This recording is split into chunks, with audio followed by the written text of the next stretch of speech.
하나님 말씀 보겠습니다. 오늘 주시는 말씀은 주부에 나와 있는 대로 누가복음 17장 11절에서 19절까지 다 찾아서 같이 보겠습니다. 제가 이게 감기는 아닌데 기침이 여름부터 계속 나가지고 굉장히 힘들어요. 설교하기 힘들고 찬양도 힘들는데 이해하시고 들으시기 바랍니다. 설교할 시간에 기침 안 나오게 할 줄로 믿습니다.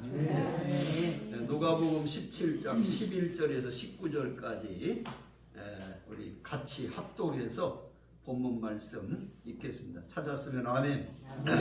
같이 읽습니다. 시작. 예수께서 예루살렘으로 가실 때에 사마리아와 갈릴리 사이로 지나가시다가 한 마을에 들어가시니 나병 환자 10명이 예수를 만나 멀리 서서 소리를 높여 이르되 예수 선생님이여 우리를 불쌍히 여기소서 하거늘 보시고 이르시되 가서 제사장들에게 너의 몸을 보이라 하셨더니 그들이 가다가 깨끗함을 받으니라. 그 중에 한 사람이 자기가 나은 것을 보고 큰 소리로 하나님께 영광을 돌리며 돌아와 예수의 발 아래 엎드려 감사하니 그는 사마리아 사람이라. 예수께서 대답하여 이르시되 10사람이 다 깨끗함을 받지 아니하였느냐? 그 9은 어디에 있느냐? 이 이방인 외에는 하나님께 영광을 돌리고 돌아온 자가 없느냐 하시고 그에게 이르시되 일어나 가라 내 믿음이 너를 구원하였느니라 하시더라. 아멘. 오늘 봉독한 말씀을 중심으로 한 사람의 감사란 제목으로 말씀을 나누려고 합니다. 우리가 잘 아는 기독교 영화 사랑의 원작판의 주인공인 손양원 목사님은 1948년 여수 순천 반란 사건 때 두 아들을 잃었습니다. 당시에 순천 사범학교 졸업을 앞둔 큰아들 동인과 둘째 아들 동신이 마지막까지 복음을 전하다가 순교를 당한 것입니다. 이 두 아들의 합동 장례식장에서 손양원 목사님은 답사 시간에 9가지 감사라고 하는 제목으로 답사를 했다고 합니다. 그 내용이 기록이 되어 있는데, 첫째 감사, 나 같은 죄인의 혈통에서 순교자의 자식을 나오게 하심을 감사합니다. 두 번째 감사, 허다한 많은 성도들 중에 이런 보배들을 부족한 제게 맡겨주심을 감사합니다. 세 번째, 3남 3녀 자녀 중에 가장 훌륭하고 아름다운 장남과 차남을 하나님께 바치게 됨을 감사합니다. 네 번째 감사, 한 아들의 순교도 귀한데 두 아들의 순교를 허락해 주심을 감사합니다. 다섯 번째 감사, 예수 믿다가 누워 죽는 것도 큰 축복이거늘 전도하다 죽게 하심을 감사합니다. 여섯 번째 감사, 두 아들이 미국 유학 가려고 준비하던 내 아들이 미국보다 더 좋은 천국 가게 하심을 감사합니다.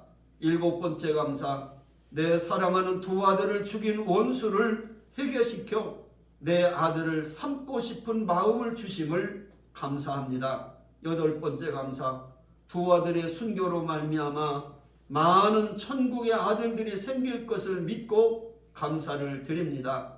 아홉 번째 감사, 앞에 8가지를 역경 중에서도 감사할 조건을 깨닫게 해주심을 감사합니다. 이렇게 두 아들이 공산주의에 의해서 죽임을 당한 그 장례식장에서, 두 아들을 죽은 그 장례식장에서 9가지를 감사했다고 합니다. 성서학자 매튜 헨리는 감사를 드리는 것은 좋은 것이다. 하지만 감사하는 삶을 사는 것은 더 좋은 것이다. 이런 이야기를 했습니다. 오늘 저와 여러분이 이 한 해를 되돌아보면서 오늘 손양원 목사님의 이 감사를 생각해 볼 때 나는 과연 하나님 앞에 진정으로 감사의 삶을 살고 있는가 하는 것을 생각해 보는 시간이 되었으면 좋겠습니다. 오늘 본문의 말씀은 우리가 너무나 잘 알고 있는 내용의 이야기입니다.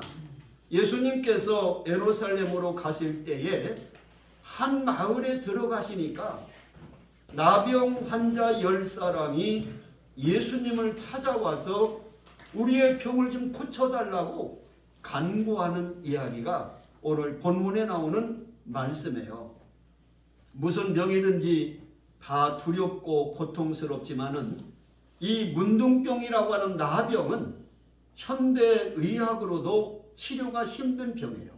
그러니 2000년 전에 나병에 걸렸다라고 하는 것은 이미 아무런 소망이 없는, 눈썹이 빠져버리고 손발이 떨어져 나가고 자기 몸이 썩어져 가도 아픔을 느끼지 못하는, 그래서 가족으로부터도 별거가 되고 동네로부터도 추방이 돼서 고독하고 외롭게 죽어가는 병이 바로 문둥병인 나병이라는 병이었다.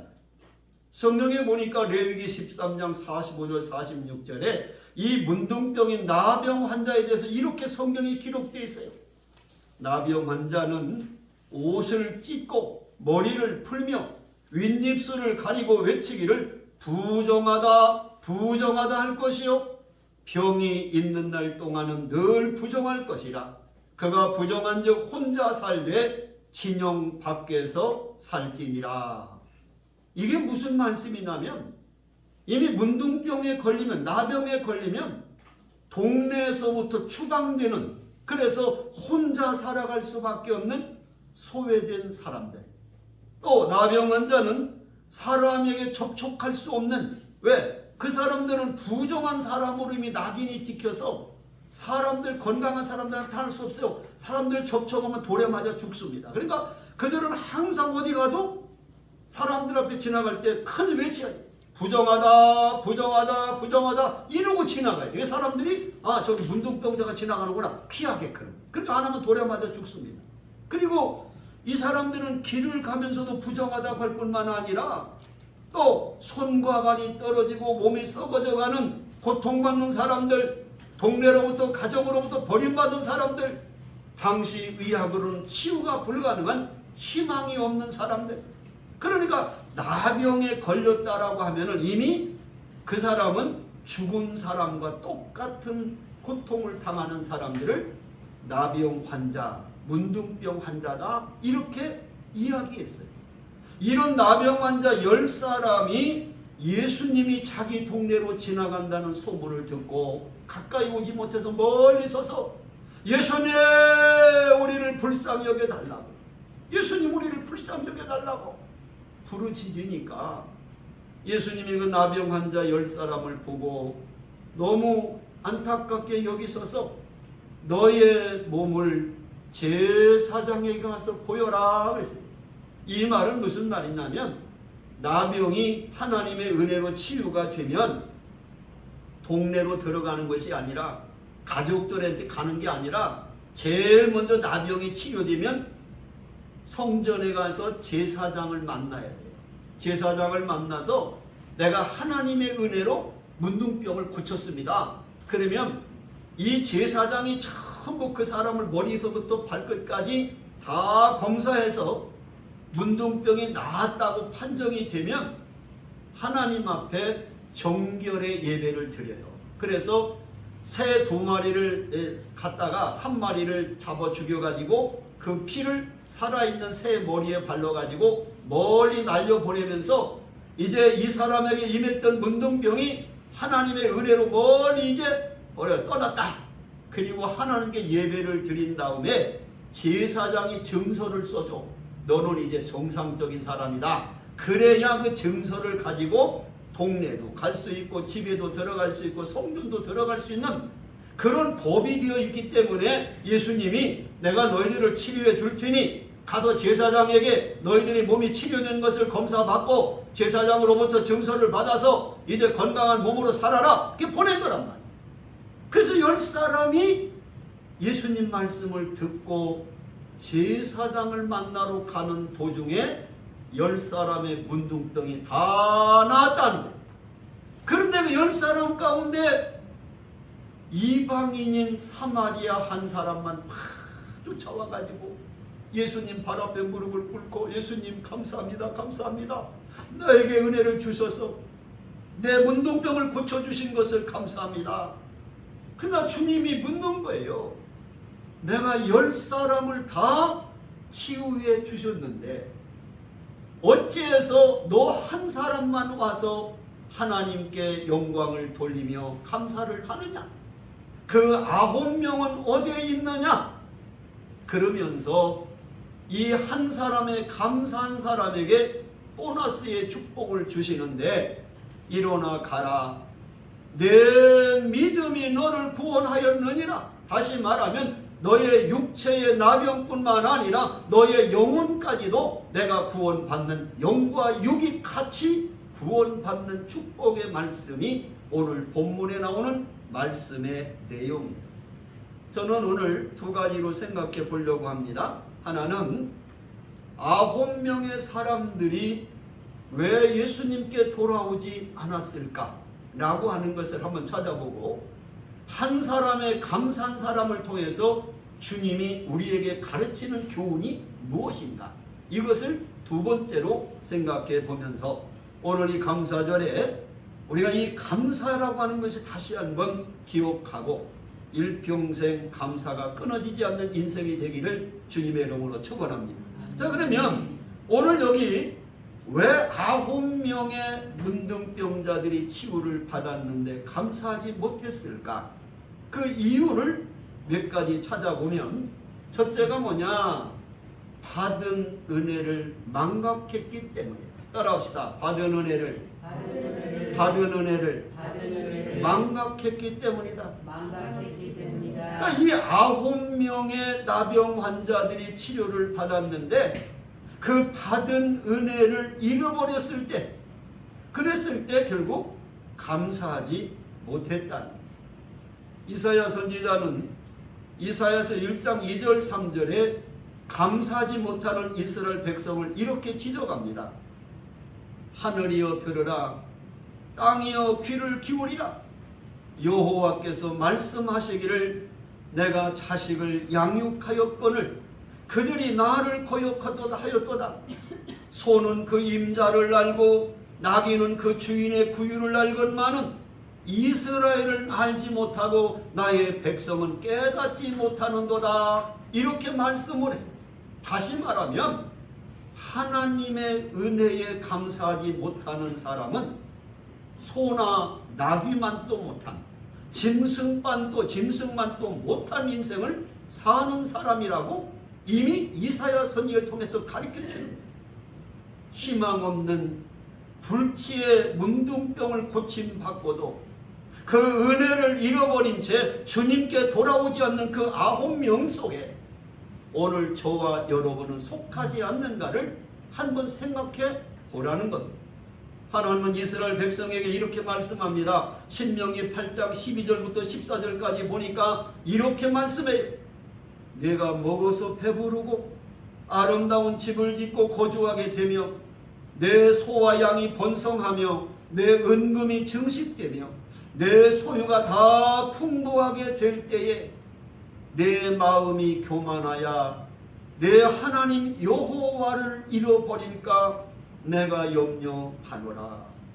하나님은 이스라엘 민족이 가나안 땅에 들어가서 배부르고 집 짓고 번성하고 은금이 증식되고 모든 것이 풍성하게 될 때 너의 하나님의 은혜를 잃어버릴까 내가 염려된다. 모세를 통해서 이스라엘 민족에게 말씀하셨어요. 그런데 오늘 이스라엘 민족은 이사야 선지자의 지적을 보면 소도 그 임자를 알아보고 나귀도 주인의 구유를 아는데 하나님의 백성인 이스라엘 백성은 하나님의 은혜를 망각하고 있다. 이 말씀을 전하고 있잖아요.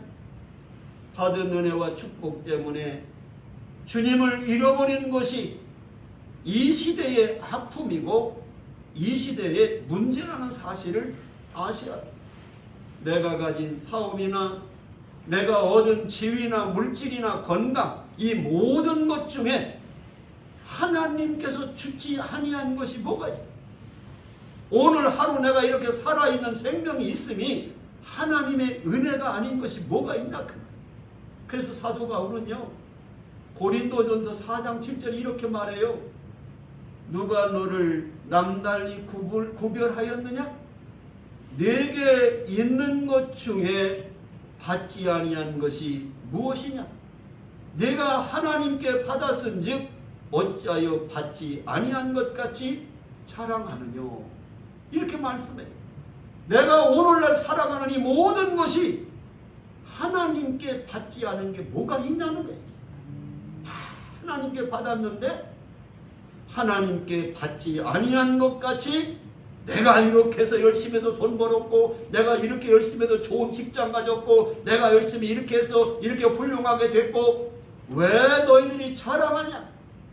내 생명 내가 거두어 가버리면 네가 오늘 존재할 수 있냐? 모든 게 하나님의 은혜인데 그 은혜를 잃어버리고 오늘 우리가 이 9명의 문둥병자였던 사람들처럼 살고 있지 않은가를 진단해 보라고 하는 말씀입니다. 사랑하는 성도 여러분, 여러분은 받은 은혜를 망각하고 있지는 않습니까? 주님께 돌아오지 않는 9명의 사람들은 치료받은 것을 이미 잃어버리고 출발력이 아닌 종착역으로 생각한 거예요. 그러니까 주님 고쳐준 것이 이게 시작이다, 빨리 가서 감사를 드려야지, 이게 아니라 치료됐는데 뭘 또 찾아가? 이게 끝나버려요. 왜? 내가 간구했던 거 하나님 응답해 주셨는데 내가 뭘 감사해? 이런 종착역으로 생각했다는 거예요. 돌아오지 않는 사람들, 그 고침받은 자세가 삶의 종착점이라고 생각하기 때문에 그들은 더 이상 하나님의 은혜의 자리로 나오지 않았다는 것입니다. 우리가 잘 아는 시편 기자는 시편 116편 12절에 이렇게 고백합니다. 내게 주신 모든 은혜를 내가 여호와께 무엇으로 보답할까? 내게 주신 이 모든 은혜를 내가 여호와께 무엇으로 보답할까? 이 자세가 오늘을 살아가는 우리들의 자세가 되어야 될 줄로 믿습니다. 따라 한번 해봅시다. 내게 주신 모든 은혜를 내가 여호와께 무엇으로 보답할까? 날마다 하나님 내게 베풀어 준 이 크신 은혜를 내가 하나님께 무엇으로 보답하겠습니까? 이런 사람은 매 순간순간 하나님의 은혜에 감사하며 살 줄로 믿습니다. 두 번째로 이 9명의 나병 환자들이 왜 감사하지 못했을까? 그 이유를 보면 삶의 우선순위를 예수님께 두지 않았기 때문입니다. 따라합시다. 삶의 우선순위를 예수님께 두지 않았기 때문이다. 그러니까 내가 문둥병을 고침받았으면 제일 먼저 뭐냐? 내가 가족을 만나기 전에, 내가 아니면 성전에 가기 전에, 내가 제사장을 만나기 전에 내 몸이 치유되었으면 먼저 가서 주님 감사합니다. 나의 나병을 고쳐주신 것 감사합니다. 우선순위가 예수님께 두어야 되는데 삶의 우선순위를 주님께 두지 않았기 때문에 그 9명의 나병 환자는 감사하지 못했다는 거예요. 내가 어느 책에 보니까 찰스 브라운이라고 하는 사람이 쓴 책 가운데 9명의 변명이라고 하는 글이 있어요. 이 10명의 치료받은 10사람 중에 그 9사람이 왜 예수님을 찾아와서 감사하지 못했을까? 그러면서 이 사람은 심리적으로 그 9명을 분석해 본 거예요. 왜 안 왔을까를 분석해서 그 책에다가 글을 썼어요. 요약하면 이런 얘기죠. 9명 중에 첫째 사람, 의사와 제사장에게 가서 정말 내 나병이 치료되었는지 정밀 검사를 해야겠다고 돌아갔다.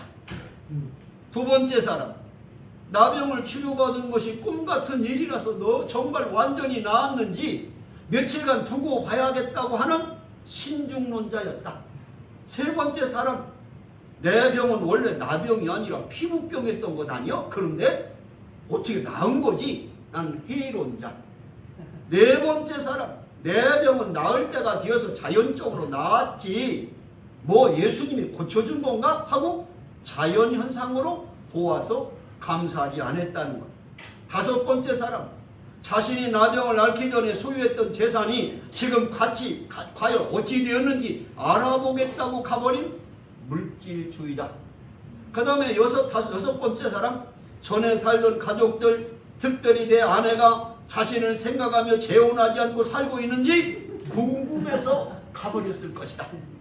그 다음에 일곱 번째 사람, 예수님이 내게 안수한 것도 아니고 나에게 약을 주신 것도 아니고 그냥 내 몸을 제사기에 보여라 말씀만 하시지 않았느냐? 뭐 주님이 한 게 뭐 있어? 그래서 돌아갔다. 마지막 여덟 번째 사람, 다른 랍비들도 이 정도는 할 수 있다고 예수님의 능력을 상대화해서 돌아갔다. 그리고 아홉 번째 사람, 가서 목욕하고 새 옷 갈아입고 예물을 준비해 갖고 가겠다고 생각해서 안 갔을 것이다. 이렇게 9명의 사람들이 왜 예수님께 감사하러 가지 않았을까를 심리적으로 분석해서 써놨어요. 모르고서 그 말이 맞는지 안 맞는지. 그런데 상당수의 감동이 되는 이야기가 돼. 할렐루야. 여러분, 우리가 하나님의 은혜를 받았으면 가족도 중요하고 사업도 중요하고 세상 일도 중요하지만 먼저 하나님께 감사. 먼저 하나님께 감사. 삶의 우선순위를 하나님께 감사하라는 게 먼저 감사. 내가 뭐 합격했다 그러면 부모님 이것보다 먼저 하나님께 감사. 할렐루야. 모든 삶의 우선순위를 하나님께 먼저 감사를 드리는 삶을 살으라. 믿습니까? 오늘 9명의 사람은 그런 변명 때문에 예수님께 우선순위를 두지 않고 다른 일 때문에 감사하러 오지 않았잖아요. 제가 한 가지 예화를 들을게요. 어느 강사가 청중들 앞에서 큰 항아리를, 유리 항아리를 갖다 놓고 거기에 큰 돌도 있고 조그만 돌도 있고 자갈도 있고 모래도 있고 쭉 갖다 놓고 그 항아리에다가 이제 뭘 담냐, 큰 돌을 갖다가 항아리에 먼저 딱 집어넣고 그 다음에 이제 조그만 돌을 또 갖다 그 다음 또 집어넣고, 여러분 이 항아리가 가득 찼습니까? 그러니까 예 사람들이 대답하니까 다시 모래를 갖다 또 잔뜩 집어넣고, 다 찼습니까? 예 그러니까 다시 물을 갖다 또 다 채워넣고, 계속 채워넣고 나서 이 강사가 청중들에게 뭘 가르치냐면, 내가 만일 이 유리 항아리에 모래나 자갈이나 조그마한 돌들을 먼저 넣고 이 큰 돌을 집어 넣으려고 했으면 안 들어갔을 겁니다. 그런데 내가 먼저 큰 돌을 항아리에 먼저 넣고 그 다음에 작은 달을 넣고 그 다음에 더 작은 돌을 넣고 그 다음에 모래를 넣고 물을 넣으니까 그게 다 채워지는 것처럼 큰 돌을 먼저 넣는 우선순위가 있는 것입니다. 그래서 우리가 인생을 살 때에 먼저 할 일이 있고 나중에 할 일이 있습니다. 이걸 청중들에게 가르쳤다는 거예요. 이것이 어디에 나오냐? 우리 시대 경영의 좋은 교사였던 스티븐 코비가 쓴 소중한 것을 먼저 하라고 하는 책에 나오는 예화예요. 예화. 유명한 책이에요. 소중한 것을 먼저 하라고 하는 스티븐 코비 박사가 쓴 책. 거기는 항상 뭐냐? 인생의 삶에 우선순위가 있다. 먼저 할 일이 있고 나중에 할 일이 있다. 인생에 있어서 감사라고 하는 것은 하나님 앞에 먼저 우선순위를 두고 감사해야지. 가족을 만나기 전에, 친구를 만나기 전에, 제사장을 만나기 전에, 동네 가기 전에 내가 치료를 받았으면 먼저 하나님께 찾아와 감사해야지 않느냐. 이 우선순위를 몰랐기 때문에 감사하지 않았다. 사랑하는 성도 여러분, 여러분은 삶의 우선순위를 하나님께 두고 감사하고 삽니까? 예수님은 산상수훈에서 마태복음 6장 33절 말하잖아요. 너희는 먼저 그의 나라와 그의 의를 구하라. 먼저 하나님 나라를 먼저 하라. 하나님 앞에 먼저 울쓰니 그 다음에 무엇을 먹을까, 무엇을 마실까, 무엇을 입을까를 그 다음에 하라. 우선순위가 있다는 거예요. 인생의 삶을 살아보시면요, 시급한 일이 있고요, 중요한 일이 있어요. 그런데 지금 할 일과 나중 할 일, 빨리 할 일과 천천히 할 일, 순간적으로 할 일과 오랫동안 할 일, 다 인생은 수없이 그런 일이 있어요. 이때에 나의 모든 우선순위, 세상의 어떤 것보다도 우선순위는 하나님께 먼저 드린다. 물질이 됐든 내 시간이 됐든 나의 모든 감사가 됐든 뭐가 되면 제일 먼저 하나님께 감사, 하나님께 먼저. 할렐루야. 수수해서도 첫열매 하나님께 먼저, 첫 새끼 하나님께 먼저 감사. 할렐루야. 이런 감사가 성경에서 이 9명의 감사하지 못한 사람을 통해서 배우라. 세 번째, 9명의 나병 환자들이 왜 감사하지 못했을까? 그 이유 따라합시다. 받은 은혜를 당연히 여겼기 때문이다. 세 번째 이유는 받은 은혜를 그냥 당연하다고 생각한 거예요. 여러분, 이 세상에 당연한 건 없어요. 나병을 고침받은 9사람이 나만이 치료받았습니까? 다른 사람도 다 치료받았는데 10명 가운데 나만 치료받았으면 감사할 수 있지만 다 10명 치료받아요. 뭐 나만 치료받은 것도 아닌데 감사해? 이렇게 생각해서 하나님의 은혜를 당연하게 생각했기 때문에 감사하지 못했다는 거예요. 10명의 나병 환자를 잘 생각해 보세요. 10명의 나병 환자는 똑같이 성경에 보니까 예수님을 찾아왔어요. 그렇죠? 또 10명의 나병 환자들은 똑같이 예수 선생님, 우리를 불쌍히 여기소서 부르짖었어요. 똑같이 10사람. 또 10명의 나병환 예수님이 가서 제사장에게 몸을 보여라 그래서 똑같이 순종하고 가는 중에 치료를 받았어요. 10명의 나병 환자들은 병이 깨끗하게 치료됐을 때 똑같이 기쁨과 감격을 경험했어요. 그러니까 이 10사람들은 똑같이 주님 찾아왔고 주님 불쌍히 여겨다 똑같이 부르짖었고 똑같이 가라고 할 때 순종해서 갔고 똑같이 치료받을 때 기쁨과 감각을 누렸고, 그러나 9명 사람들이 뭐 나만 치료받은 것도 아닌데 다른 사람들도 치료받았는데 뭘 감사해? 이렇게 받은 은혜를 당연하다고 생각했기 때문에 감사하지 않았다. 오늘 여러분의 삶이 내가 이렇게 된 것이, 이런 축복이 그냥 당연하다고 생각하십니까? 나는 좋아하는 복음송 가운데 손경민 씨가 만든 은혜라고 하는 복음송을 좋아해요. 왜? 그 가사가 너무 좋아. 내용은 이런 다는 거죠. 내가 누려왔던 모든 것들이, 내가 지나왔던 모든 시간이, 내가 걸어왔던 모든 순간이 당연한 것 아니라 은혜였어. 아침 해가 뜨고 저녁에 노을, 봄의 꽃향기와 가을의 열매, 변하는 계절의 모든 순간이 당연한 것 아니라 은혜였어. 모든 것이 은혜, 한없는 은혜.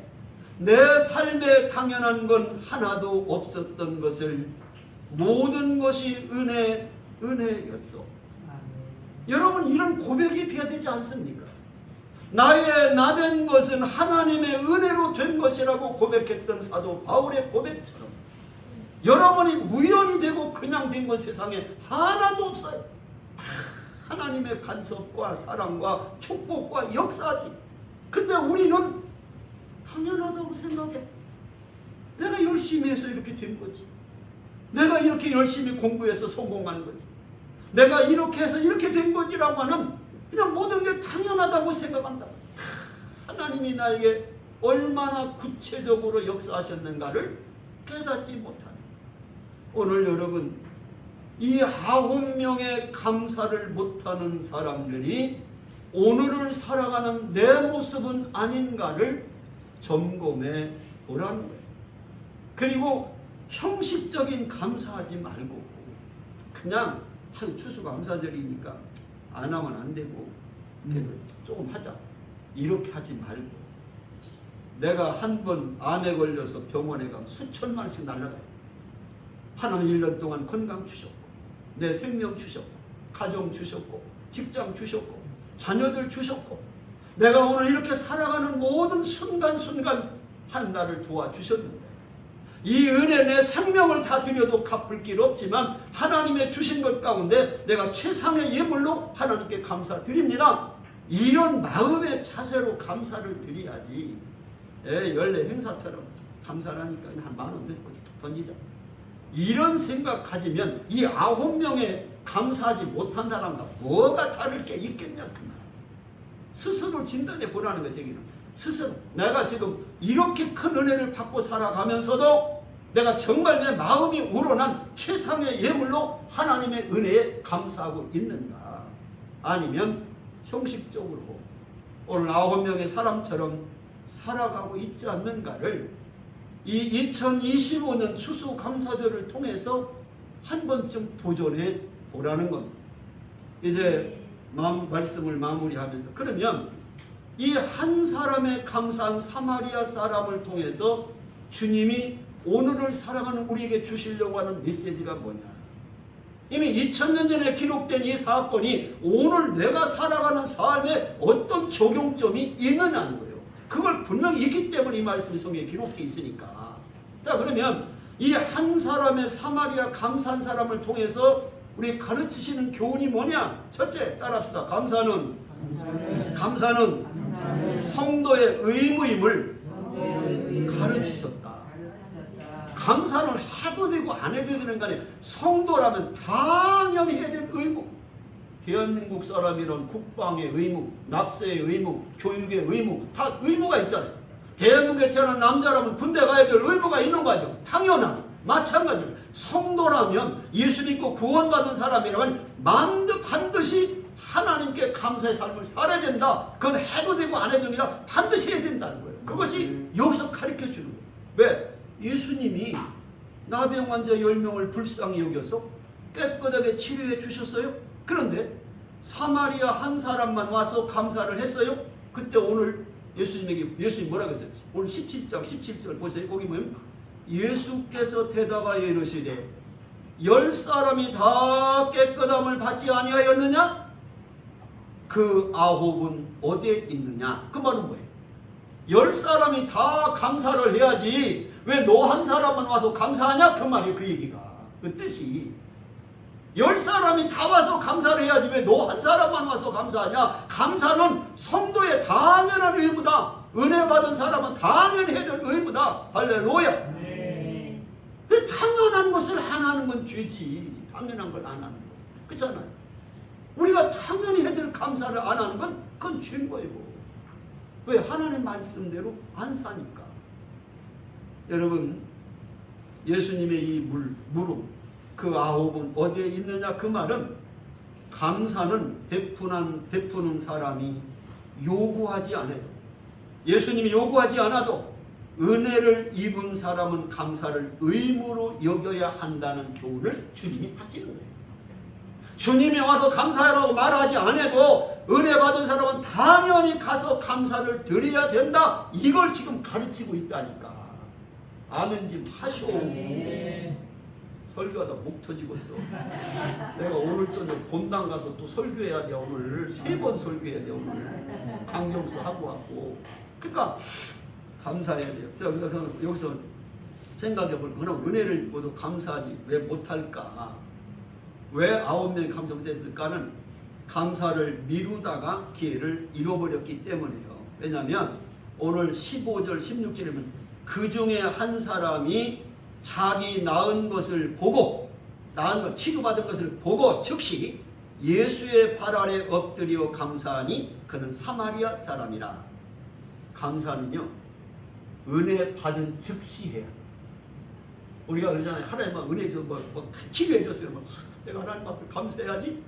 그리고 그때 안 하고 지나면요, 시간 일주일 지나고 2주 지나고 내가 꼭 감사해야 돼. 사람이요, 은혜 받은 즉시와 시간이 지나면요 점점 감사의 이 강도가 낮아집니다. 은혜 받은 즉시 감사해. 즉시. 하나님이 성령이 감동 줘서 야 너 그렇게 은혜 받았잖아 그러면 즉시 감사해야지. 다음 주나 그 다음 주에 감사할까? 그때 지나 다 잃어버려. 감사는 잃어버려. 사람이요 받은 은혜는 금방 잊어버려도요 다른 사람이 나에게 잘못한 원수는 어떻게 기억을 잘하는지 몰라. 잘못한 건 10년이 가도 안 잊어버려. 저 사람 난 이렇게 잘못했지. 그건 기억 못해. 근데 감사는 금방 잃어버려. 여러분, 하나님 앞에 감사는 즉시 해야지. 오늘 한 사마리아 사람처럼 은혜 받은 즉시 쫓아와서 감사해야지. 지나고 나면 9명처럼 감사 못한다 그 말. 또 받은 은혜를 당연하다고 여기면 감사하지 못해. 여러분, 데살로니가서 5장 16절 18절 너무 잘 알잖아요. 항상 기뻐하라, 쉬지 말고 기도하라. 그 다음 뭐예요? 범사에 감사하라. 이것이 그리스도 예수 안에서 너희를 향하신 하나님의 뜻입니다. 하나님의 뜻이 범사에 모든 일에 감사하라. 그럼 하나님 뜻대로 살아야지. 하나님 뜻대로 안 살고 맨날 찬송만 주님 뜻대로 살기로 했네. 주님 뜻대로 살기로 했네. 하나님 그럴 거예요. 네가 언제 내 뜻대로 살았니? 네 뜻대로 살았지. 여러분, 우리가 입술만 가지고 감사하지 말고 행동으로 실천으로 감사하세요. 믿습니까? 자, 두 번째, 이 한 사람의 사마리아인의 감사를 통해서 감사는 뭐냐? 첫째는 성도의 당연한 의무다. 두 번째는 뭐냐? 감사는 하나님께 영광 돌리는 일이다. 이걸 가리키는 거예요. 따라합시다. 감사는 하나님께 영광 돌리는 일이다. 18절 말씀 읽습니다. 시작. 이 이방인 외에는 하나님께 영광을 돌리러 돌아온 자가 없느냐 그러잖아요. 그러니까 하나님께 감사를 드리는 건 하나님의 은혜에 감사할 뿐만 아니라 하나님께 영광을 돌리는 일이라. 여러분, 우리가 신앙생활 잘하는 게 뭐예요? 하나님께 영광 돌리는 거 아니에요? 영광 돌리는 거. 시편 103편 2절에 내 영혼아 여호와를 송축하며 그의 모든 은택을 잊지 말지어다 했어요. 시편 50편 23절에 보면 감사로 제사를 드리는 자가 나를 영화롭게 하나니라고 말씀했어요. 사도 바울은 고린도 10장 31절에 그런즉 너희가 먹든지 마시든지 무엇을 하든지 다 하나님의 영광을 위하여 하라고. 할렐루야. 내가 사는 모든 일의 결론은 하나님께 영광을 돌려라. 내가 병들어도 하나님께 영광, 내가 건강해도 하나님께 영광, 실패해도 하나님께 영광. 감사라고 하는 것은 하나님께 영광을 돌리는 일이라는 거예요. 아멘. 믿습니까? 그만 감사해야지. 왜 감사 안 합니까? 그 다음에 세 번째 마지막은 뭐냐? 따라합시다. 감사는 더 큰 축복을 얻게 하신다. 자, 마지막 우리 19절 말씀이죠. 그에게 이르시되 일어나 가라. 내 믿음이 너를 구원하였느니라. 이 말은 내 영혼도 구원받았다. 문둥병이라는 육체만 치유된 게 아니라 너의 영혼까지도 축복받는, 누구에게? 감사한 사람에게는 하나님의 더 큰 축복을 주신다. 믿습니까? 그 한 사람이 저와 여러분이 되기를 주의 이름으로 축원합니다. 이 땅을 잠시 왔다 가는 이 잠깐 안개와 같은 인생을 살면서 9명의 나병 환자였던 사람처럼 살지 말고 한 사람의 사마리아인처럼, 그 한 사람처럼 하나님께 감사를 드릴 때 이건 성도의 당연한 의무요. 감사는 하나님께 영광 돌리는 것이요. 감사는 하나님의 더 큰 축복, 육신의 치유뿐이 아니라 영혼까지 치유해 주시는 영과 육이 아울러 구원받는 이 엄청난 축복이 감사한 자에게 주신다는 사실을 깨달아 우리가 하나님께 일평생 감사하며 살아가는 복된 생애가 되기를 주의 이름으로 축원합니다. 오늘날 은혜를 받은 사람은 많아도 은혜를 깨닫는 사람은 적습니다. 은혜를 받은 사람은 많아도 감사의 마음으로 사는 사람은 적습니다. 은혜를 받은 사람은 많아도 감사를 하나님께 표현하는 사람은 더 적습니다. 세계적인 설교가인 스펄전 목사님은 설교 가운데 이렇게 얘기했어요. 불행할 때 감사하면 불행이 끝이 나고 형통할 때 감사하면 형통이 연장된다. 믿음이 신앙생활의 뿌리라고 한다면 감사는 신앙생활의 꽃과 열매와 같다.